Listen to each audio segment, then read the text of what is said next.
Hi, my name is Mr. Exum and welcome to my EdTech channel where I show you how to get the most out of technology in the classroom. This video shows you how to make sure you have the right settings in Zoom for running classes as safely as possible and with almost as much control as you would do in a real classroom. Let's get started.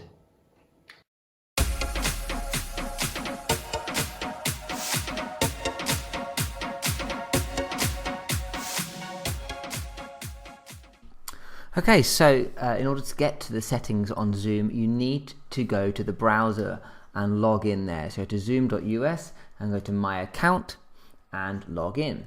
Now when you log in, it'll automatically send you to your profile and you want to click down here on the left hand side when you get to settings. Now the settings are not particularly easy to navigate. They just go on and on and on and on. What you got down here on the left are some quick sort of shortcuts that will take you to scroll straight down to certain sections within the settings. But basically what I'm going to do is go through and pick out what I think the key settings are that you should have either switched on or switched off in order to help manage running a class. So I would have your host video switched on. Okay, I think it's important they see you straight away when they enter. I'd also have participants video switched on as well.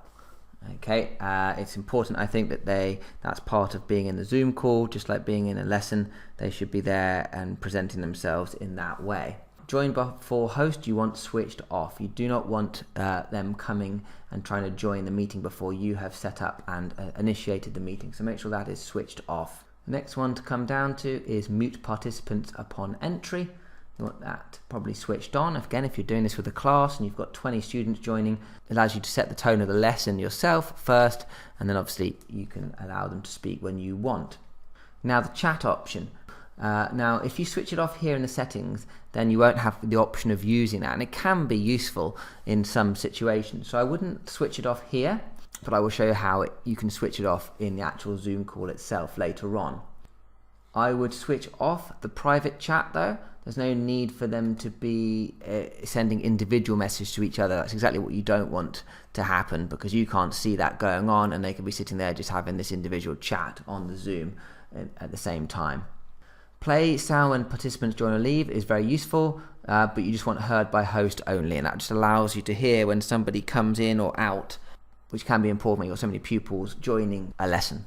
I would also switch file transfers off. There's no need, I don't think, to be sending files in the chat functionality here. So again, I'd switch that off. Always show meeting control bar is nice. That's switched on. That means that the control bar at the bottom of the Zoom call will always be shown.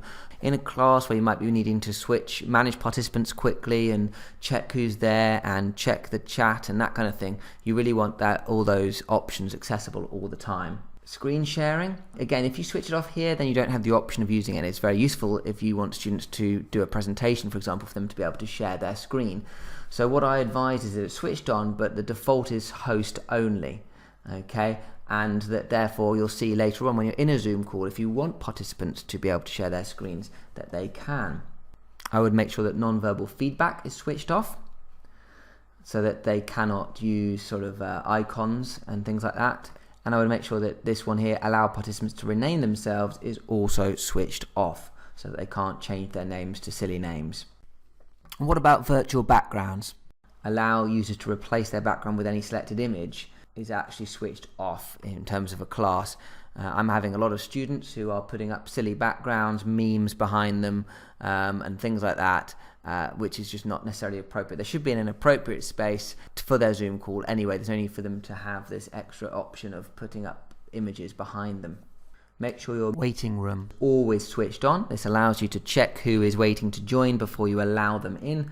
And again, if they've been told they can't change their names, it should be obvious who these people are when they join, and then you can allow them into the meeting. Okay, so when you're in the actual Zoom call itself, there's a few settings that you can change really quickly, and these are important to know about. These are some of the most important ones here. Here I am in a Zoom call, and at the bottom on my little panel, I've got some buttons down here that are important. You'll see the chat is on here, okay, and that brings up the chat panel on the side. At the moment, chat is disabled for participants. It's not ticked. Screen share is disabled and rename themselves disabled. But I can quickly change those in this security button here. So be aware that you can switch those on and off very easily from the security button. The screen share options are also easily found with that little button next to the screen share. You go to advanced, and then this is where you can choose only host or all participants. And of course, manage participants brings up the little manage participants panel, which shows you who is in the call and who is in the waiting room. And you've also got some more options under the ellipsis down here, which allows you to change whether they can rename themselves and meeting participants, etc.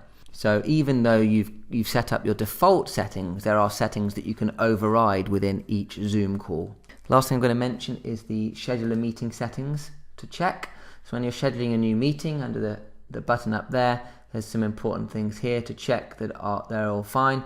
Just make sure you've got your mute participants upon entry. That should now be ticked automatically. You should also have the enable waiting room ticked as well.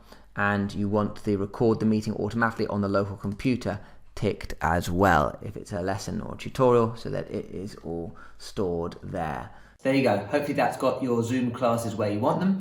Why not check out my other videos on my channel, including the one all about using breakout rooms with your classes on Zoom.